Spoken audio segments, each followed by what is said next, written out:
waxaa maanta magaalada Hargeysa si diira loogu soo dhaweeyay abwaanka caanka ee Cabdiwaaxid Cali Gamadiid oo in ka badan 6 bilood u xidhnaa maamul goboleedka Puntland waxaana soo deynta abwaanka Rabbi Kasakow ka qayb qaatay wafdi uu hogaaminayo suldaanka guud ee salaadiinta Somaliland Suldaan Maxamed Suldaan Abdiqaadir Suldaanka oo warfidiyeenka kula hadlay madaarka Cigaal ee Hargeysa ayaa u mahad celiyay salaadiinta iyo waliba siyaasiyiinta maamul goboleedka Puntland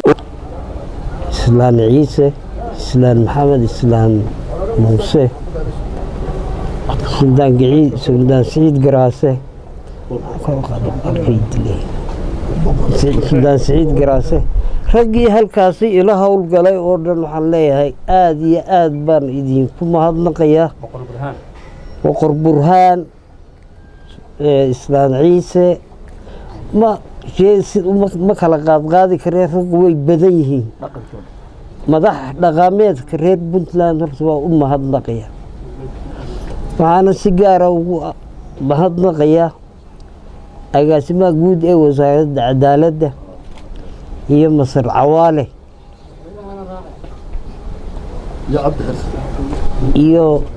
wasiirka amniga ee Puntland أنا واحد جعلها وناقل ماشى كسو أركي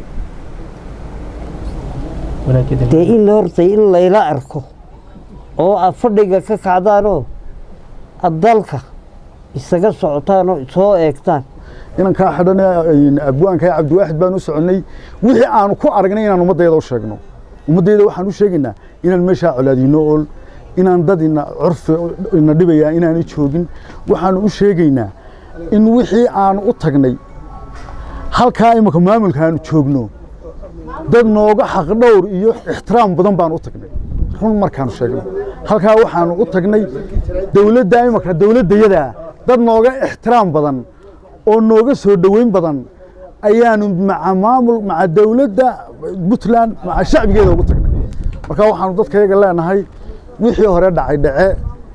Soomaalidu inay isdaydayato ay iska war haysaa qurux badan maamulkii siyaasaddu wixii ay ku heshiinayaan oo anaga noo yaalo imakaan ka hadli karna maaha aad iyo aad waxaan ugu mahadnaqaynaa dhammaan islaamada iyo maamulka Puntland iyo tijaartiisa iyo shacbigiisa cidii aanu ku cidii halka magaceeda iska weyday hamoodin inaanu ku halmaanay waxaanu u soo koobnay dusha uga qabanay inaanu idin wada ixtiraamno ugu dambeyntiina abwaanka muddada u xidhnaa Puntland oo madasha ka hadlay ayaa tixgabaya uga mahad celiyay maamulka Puntland gadcadagu sidoo ay waramayaan ka soo gaadhay ma jeerteen kuwa niman gobiyo duul garaad badane waa boqortooyo guniya saldanad aad u gada weyne waa niman ilaahay galaday gees kastay tahay inta geelu dheeriyay loodiya gaabano wadhiga intaasay khalqiga guud mareen laysma gaasiro abwaanada waxbaa laga guntayaad galoof noqonne Soomaalida ninkii guurdamcow yaanad gees marine meelu gogo ku dhacay baan ogay geeda qariyeene haddii aad dabeel gaariyo golole doonayso waa inuu hayiga ka gala guri ma jeerteene amba gooshkan waxaan maaganay inaan ka gaataay waa niman martida gooman iyo gacalkaba u roone gool bay u loogaan niman gaajo weyn qabeene gasiinka iyo xeryaha gingiman daribta geedaysan galxood iyo karuur iyo lis iyo gocay dhanaankeeda waa nimanan soryada gobeed cidi ku gaadhayn waa nimanan gaajada waa maqal geeluna u dhalaye garta iyo markay xaajadiiyo geedka hadal joogto garta lowga maantu magaan gebi dhaclaynayo ee arrintuna gunguma yeelatee laysu gacan qaado